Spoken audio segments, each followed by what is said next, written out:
Hola, soy Sergio Muro y es un honor y un auténtico placer estar presente en un nuevo número de SIPA, una de las revistas más longevas y con mayor prestigio de Aragón. En mi caso presento un artículo de la exposición que comisarié, Boom, que aquí la podemos ver la imagen, el cómic aragonés en el mercado americano,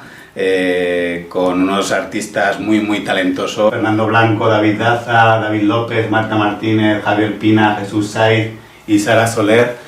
Y la verdad es que la exposición tuvo mucha aceptación, estaba enmarcada también en el Salón del Cómic y además colaboraba en la tienda Mil Comics, y tuvo su atractivo porque además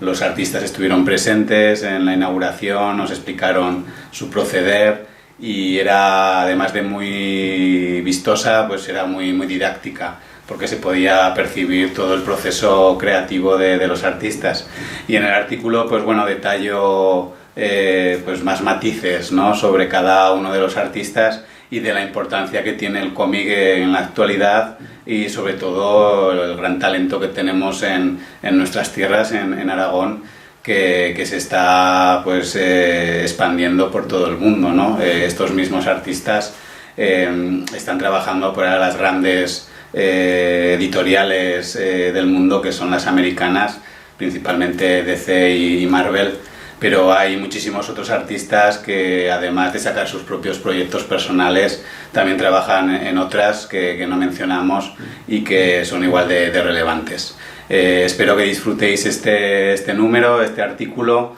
y para cualquier cosa estoy a vuestra entera disposición. Un fuerte abrazo.